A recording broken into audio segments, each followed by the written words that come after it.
Just pretend you never did.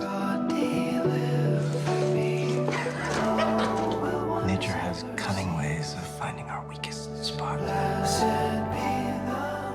Well, that's a scene from a film called Call Me By Your Name. It's about first love, one, in fact, that some are calling the most romantic movie of the year. Eli Glasner's here with his take on the film. And before we get into that, talk to us about the movie and where the story actually begins. So the director is a guy named Luca Guadagnino. He has made some of my favorite films. I Am Love, A Bigger Splash. Typically, his films are these outrageous, audacious characters that kind of suck the marrow out of life.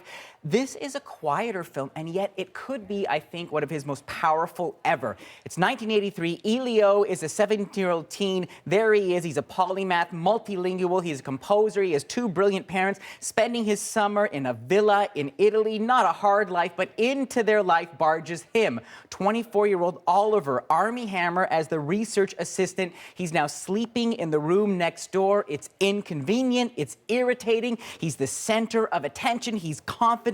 He's comfortable in his own skin. He can argue linguistics with the father, but there's a moment where the sense of resentment starts to shift into something else. And I think I can actually pinpoint one of those moments that Oliver cracks Elio's armor. Let me show you what happens on the lawn during a game of volleyball. Perfect timing. What's the matter? You all right? Huh? Pinch a nerve? Okay. Here, hold this. Trust me, I'm about to be a doctor. Hey, come here. See, that's the problem.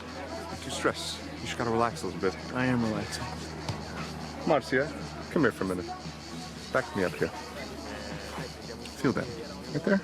It's too tight, man. He needs to relax. Later. You should relax more.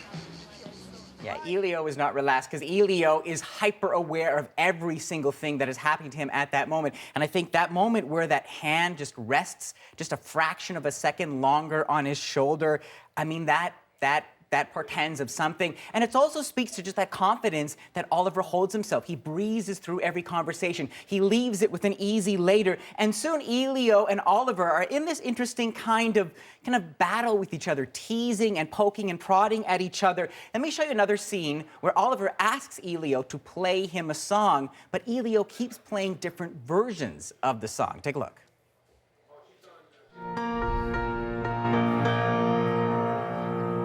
I can't believe you changed it again. Oh, I changed it a little bit. Yeah, why? I just played it the way Busoni would have played it if he'd altered Liszt's version. And what is wrong with Bach, the way Bach would have played Bach's Bach never wrote it for the guitar. In fact, we're not even sure Bach wrote it Forget at all. I asked.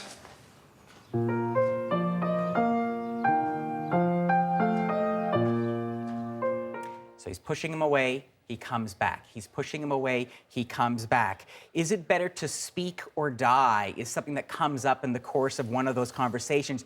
And eventually, they do speak about what they're feeling, but they don't have to because the performances are that good. And there's also kind of this laziness, this languor to the surroundings, the food, the music, a sensuality as they do finally give in.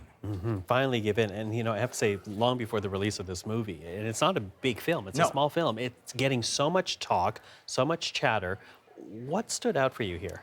I mean, I think the actors are so present in every moment, and I think it's so finely observed that you understand exactly what's happening, that electricity between the two of them. Let's start with Timothée Chalamet. You might have remembered seeing him in another lovely new movie called Lady Bird. I mean, Armie Hammer is the main attraction, but this is Tim's film. This is about a boy's crush, about a coming of age, as he's weaving through that complicated maze of adolescence. Chalamet never wavers. His eyes are searing and searching, gives you that sense of that male gaze as he's trying to understand his obsession. And then there's Armie Hammer. Now, this is an actor who is just larger than life, this big blonde guy. Here he revels in it. That becomes an asset as he wanders around, becomes a center of gravity.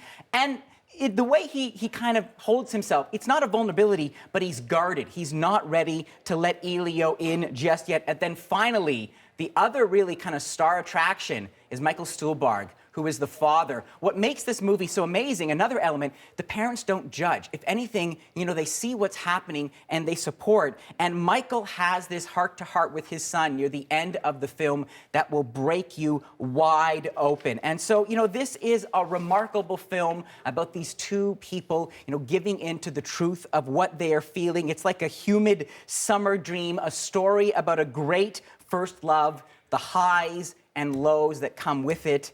It is remarkable, unmissable, searing, 4.5 stars out of 5. Wow, 4.5 stars. Eli Glasner, thank you. You're welcome.